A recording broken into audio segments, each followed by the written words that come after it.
네, 시청자 여러분 안녕하십니까? 주민수입니다. 항상 강령하십니까? 자, 오늘은 좀 중요한 또 뉴스를 가져왔습니다. 중동 소식이고요. 음, 참 겉으로 봤을 때도 진짜 좀 희귀한 모습이 아닌가 싶은데요. 여러분 잘 아시죠? 헤즈볼라 전 수장이었던 하산 나스랄라가 있습니다. 근데 이번에 장례를 하게 됐더라고요. 그런데 그 장례를 하는 그 하늘 위로는 이스라엘 공군이 왔다 갔다 하는 소식이 전파되고 있습니다. 베이루트인데요. 어떠한 정황인지 거기에 대한 저의 코멘트를 좀 붙여서 이번 영상을 만들어 보겠습니다. JNS라는 이스라엘 쪽의 언론을 좀 가져왔습니다. 제가 좀 찾아봤는데 그 이스라엘 유대 쪽의 언론에서 많이 공개를 하는 것 같고요. 다른 언론에서는 그렇게 뭐 이스라엘 측보다는 좀 공개를 덜 하는 그런 느낌이 있습니다. 보통 이제 보니까 그 하산 나스랄라의 장례식 자체를 많이 언급을 하는 것 같고요. 이스라엘 공군이 그 장례하는 당시에 뭐 엄청 하늘 위로 왔다 갔다 한다는 그런 소식은 그렇게 많이 들리는 게 아닌 것 같은데 제가 찾아봤을 때는 그런데 또 달라졌을 수 있습니다. 무튼 그렇게 말씀을 드립니다. 레바논 수도 하늘 이스라엘 공군 이건 제가 붙인 거고요. 일단 기사 요약 내용을 보여드리겠습니다. 23일입니다. 이스라엘군이 레바논 내에 헤즈볼라 기지를 공습했습니다.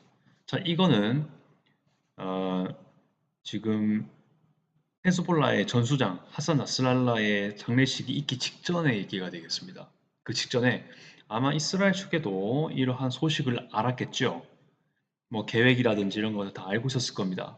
정보력이 워낙 강해야죠. 아무튼 그렇게 되는 거고 플러스해서 이 헤즈볼라의 어떤 이스라엘 위협하는 그런 시설들을 공습을 계속하는 것이고 그 지역이 어디냐면요. 바알베크와 레바논 남부 지역인데 바알베크 같은 경우는 레바논의 북동쪽에 있습니다. 북동쪽에 있고 좀 내륙에 있습니다. 좀 떨어진 곳이죠. 이스라엘하고. 하지만 이런 곳까지 이스라엘은 공격 능력이 된다는 걸 보여주는 것 같이 포함되고요. 레바논 남부야 뭐 항상 아시는 것처럼 헤즈볼라의 주요 거점지지 않습니까? 그 헤즈볼라가 많이 위축이 되었긴 해도 아직 잔여 세력이 많이 남아 있고요. 아직도 그 힘을 보여주고 있는 그런 뉴스도 많이 접해주고 접하고 있는 그런 상황입니다. 헤즈볼라 전 수장인 하스날라가 매장되기 몇 시간 전 소식인데, 자 일단 뒤에도 사건 보시면 알겠지만 장례식 전, 장례식 할 때, 그리고 그 직후에 계속해서 이스라엘 공군은 바쁘게 움직이는 그런 정황을 볼 수가 있습니다. 장례를 진행할 동안에는요, 이스라엘 드론이 레바논 수도인 베이루트를 계속 날아다니고 있는 그런 것들이 관찰된다라고 네, 밝혀주고 있습니다. 자, 그래서 계속 감시하고 계속 뭔가 계속 시그널을 보여주는 행동이 아닌가 생각이 되고요. 뭐 드론뿐만이 아니라 보니까 다른 전투기도 왔다 갔다 하는 모습들이 있는 것 같은데 아무튼 여기는 엄밀히 레바논의 영공이라는 걸 좀 알아두셔야 될 것 같습니다. 그만큼 또 레바논 영공이 그렇게 강하지가 않다. 이런 것도 역시 같이 볼 수가 있겠죠. 자, 참고로 9월 27일 작년이죠. 작년 가을에 이 전수장이었던 하산 나스랄라가 이 공습 때문에 사망했습니다. 이런 것까지 여러분들 잘 볼 수 있을 것 같고요. 장례식 후에는 또 남부에 레바논의 어떤 무기 보관소 이런 것들이 추가로 발견된 게 있는데 그런 것들을 또 이스라엘 공군이 공격을 했다고 합니다. 그러니까 지금 장례식 전, 그 장식할 때 장례식 후에 계속해서 이스라엘 공군이 바삐 전투, 작전을 펼치고 있는 그런 장면들을 목도할 수가 있습니다. 자, 뿐만 아닙니다. 덧불어서 더욱더 이번에만 그런 건 아니지만 특히 시즌에도 계속 그러고 있는데 레바논 동쪽에는 시리아가 있습니다. 그렇죠? 근데 그 사이에 국경이 분명히 있는데 시리아는 현재 새로운 정부가 구성된 상태입니다. 네, 그렇다 보니까 뭐 헤즈볼라하고도 그렇고 이란하고도 그렇고 사이가 별로 안 좋죠. 아무튼 그 시리아 내에서의 친이란 민병대 세력 뭐 헤즈볼라 세력들이 좀 많이 사라지게 되고 레바논으로 다시 또 돌아가고 그러는 행태도 있지 않습니까? 그럴 것 같은데 그 사이에 이 시리아 레바논 사이에 국경에서의 스머글링이 좀 있는 것 같습니다. 뭔가 밀 반입하는 게 좀 있나 보죠. 네, 그런 것도 역시 이스라엘은 소식을 모를 리가 없을 것이고 이것에 대한 공습을 시도했습니다. 레바논 국경 검문소. 그러니까 헤즈볼라는 아무튼간에 이 이스라엘이 위협을 받는 대상이라 여기기 때문에 계속해서 레바논이든 시리아든 간에 일단 헤즈볼라가 이동하는 그런 지점이라면 다 무력화시키는 그런 모습까지 같이 보여주고 있습니다. 이스라엘 헤즈볼라 간의 휴전, 이 뭔가 되고 있었긴 하지만은 이러한 헤즈볼라의 군 세력의 이동, 무기의 이동 이런 것들 모두 다 이제 그런 이스라엘 위협을 위한 과정이라고 생각하는 것 같습니다. 이것을 통해서 노골적인 위반이다라고 얘기한 것이고, 그리고 시리아 전야에 있던 그 헤즈볼 세력들이 다시 레바논 남부로 넘어간다면 또 이스라엘을 어떻게 공격하고 위협할지 모르지 않겠습니까? 헤즈볼라의 재건을 막기 위한 수단까지 같이 얘기를 할 수 있는 것이고요. 이스라엘은 이제 헤즈볼라하고 많은 다툼이 있었고 많은 갈등이 있었던 게 이미 밝혀진 게 많지 않습니까? 미사일도 그렇고 여러 가지 드론도 그렇고 아주 많은 갈등이 있었던 상황인데 이런 것에 대한 재건을 막기 위한 시도가 아닌가 네, 그렇게 생각됩니다. 자, 이러한 것들을 통해서 종합적인 코멘트를 좀 해보도록 하겠습니다. 사건을 뭐 엄청 복잡하다기보다는 뭔가 이렇게 간단하게 설명해도 이미 여러분들은 다 파악할 수 있을 것 같고요. 좀 더 나아가서 이 주변 상황에 대해서 좀 생각을 정리해 보도록 하겠습니다. 브리프를 해보도록 하겠습니다. 일단 레바논 국민군 헤즈볼라는요. 어떤 다는 아니겠지만 특히 헤즈볼라는 거의 대부분일 것이고 레바논 국민은 다는 아니겠지만 상당수일 겁니다. 이스라엘에 대한 저항의식을 많이 가지고 있을 건데요. 사실 그것도 있지만 거기에 압도되는 두려움이 더 클 것으로 예상이 되고 있습니다. 그렇지 않겠습니까?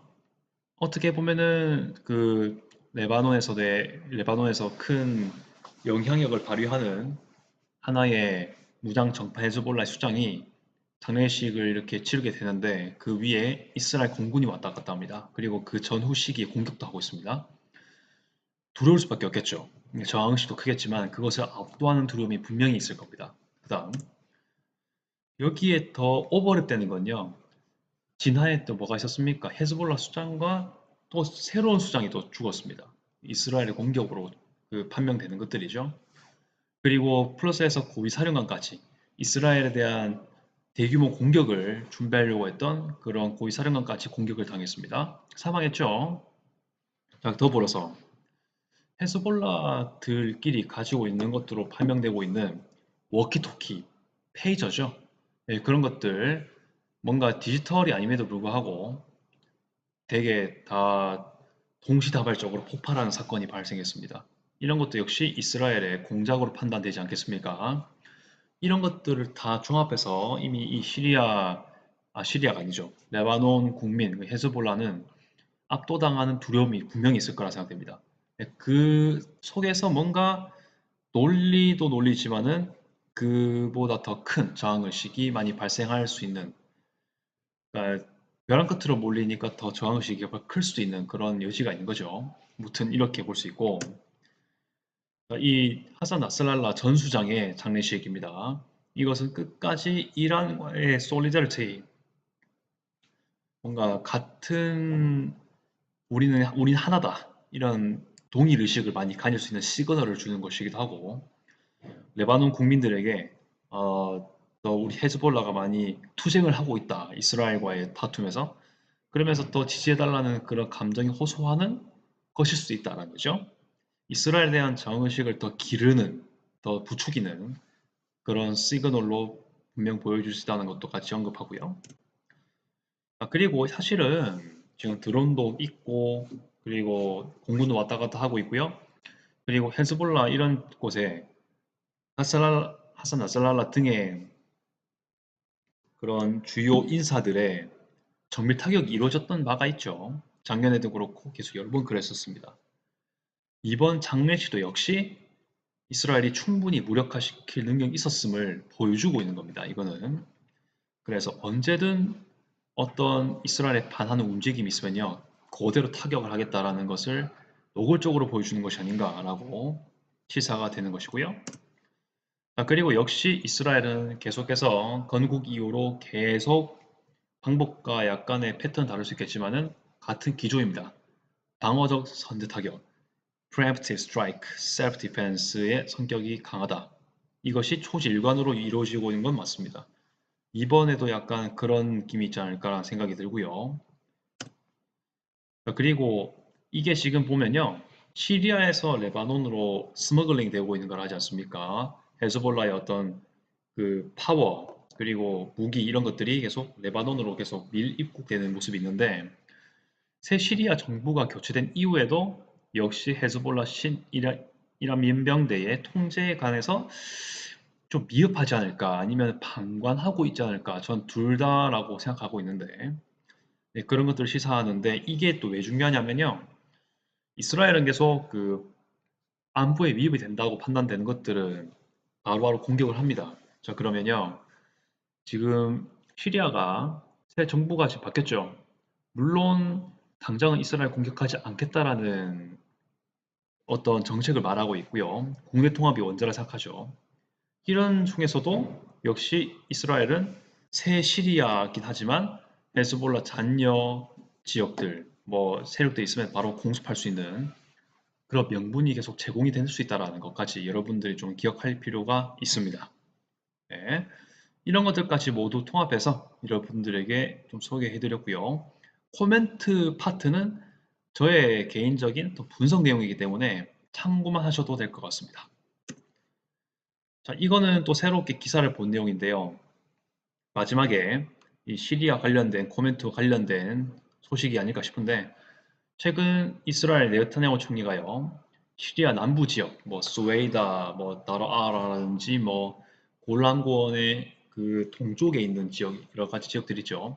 지금은 HTS가 여기를 많이 그 영향력을 강화시켰고요. 시리아 반군 세력들 많이 남아 있습니다.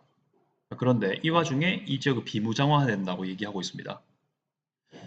자, 물론 이제 헤즈볼라, IS 같은 세력들도 좀 견제하려는 게 목적이긴 하겠죠. 이런 것들도 계속 지켜봐야 될 뉴스라서 언급해봤습니다. 자, 여러분도 코멘트 할 게 있으면은 네, 부탁드리겠고요. 앞으로 유의미한 소식이 있으면은 전파하도록 하겠습니다. 이상 오늘은 끝이고요. 아디오스.